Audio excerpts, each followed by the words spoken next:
going. And since you are so in tune with the commercial real estate market, you were telling me comparing it to Manhattan and how it's really very. I mean, the supply is not as much, Yeah. and demand is picking up. How is the commercial real estate market right now? Which is the pocket that's doing the best, and what are the big trends that you're noticing? Yeah. Um, it's been interesting because all this narrative with job cuts and AI and things like that, India historically used to do about 40 to let's say 50 million square foot of fresh leasing year over year, right? Gross leasing, what we call it. Last year went up all the way to 70-ish million, which was 77 million or something like that, which was peak.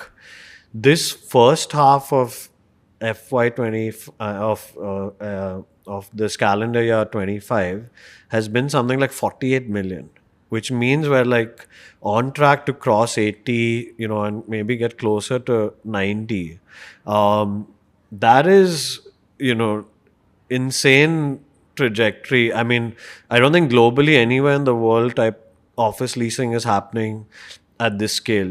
So it's all that 77 million that happened last year. I think only 2 million or 2 or 3 million happened in tier 2 cities. All the rest was happening within these top 8 cities, metro cities itself. So there's still some time for that story to, really play out. It will eventually as infra and all these things happen.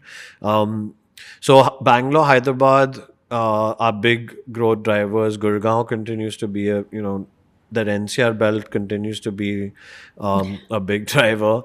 Despite all the Yeah, pollution and everything. despite everything, and Chennai has become a massive new entrant in this market. Hey, Chennai was Yeah, like dead for the yeah. longest time, right? So I think what's happening there is that as manufacturing has started to kick in, and this China plus one sort of plays out, and Chennai is a big part, especially for let's say automotive and electronics and things like that.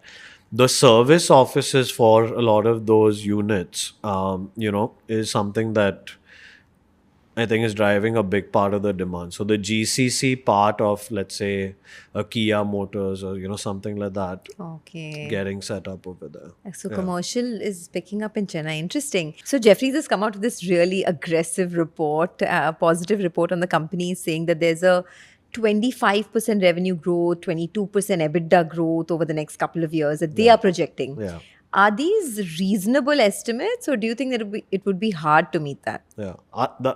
Flipped EBITDA at 25 and Okay, revenue EBITDA at 25. 22. Okay. I think it's 100% possible, and I think what we will always put out is slightly more conservative than what we think we can get to. But just talking about this entire kind of macro story that we went through just now, I think that is very reasonable in the sense that we're still so early, you still have so much room to grow. So yeah, I think it's possible, and the business hasn't even evolved to really what it will be. I think we're at the first stage of what this platform and what this business even is going to be. So there'll be new avenues to create revenue streams and drive a lot of this growth also. So I mean, just to wrap up this whole numbers bit, right? You're sitting on annual revenues of around 1,300 crores right now. Is that? First half, yeah. Yeah, in the first. Oh, that's the first half annual revenues. It'll be maybe about 11, closer to 1,200 for the first half. Okay. Yeah. Of FY26. 6. Okay, so first half FY26, about 1,200 crores of revenues. So on an annual basis, about suppose 2,500 crores is what you're looking at.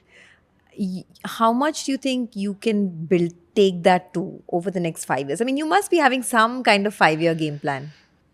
5 years. You So, haven't look, thought that far. it's taken us 8 years to get to this, and 2 years of that was COVID. So I would say at least double, at the very least within 5 years, if not more than that. And so, yeah, I think, 5 years, it's not hard to say that we can get to like maybe $1 billion in revenue, or just maybe shy of that. That dollar amount keeps changing. So let's say, 7,000 crores, somewhere in that range. Okay, that's Yeah. that's a so Yeah. doubling of revenues over the next 5 Yeah, I years. think that's possible. Wow, that's huge actually. It's a Yeah. good growth that you're looking at. Yeah, I mean, so that's that roughly like that 20% ish growth, right? Like, I mean, 20, yeah. And would you maintain your margins also, or would growth come at the cost of margins because Yeah. of all the competition, etc., that we spoke about? No, I think that the margin is something that we can definitely keep. And, there is operating leverage sort of kicking in and has been kicking in the business. So a lot of our fixed costs are quite flat, while we keep expanding and type of growing the overall portfolio. And so there'll be some benefit of that as well.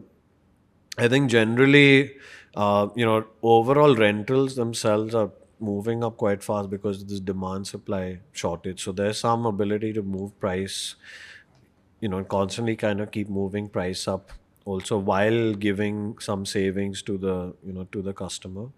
And, we never want to be like the highest AUM or the most centers or anything like that. We've been very focused on saying that we want to differentiate purely from top line and bottom line, which is why we focused on this part of the segment, why we've been so particular around not going and playing in that 11, 10, 9,000 type of range. We bottom line growth is really what we are after, right? That's really what we measure, at least internally, and how we think about growing the business for sure. Okay, interesting.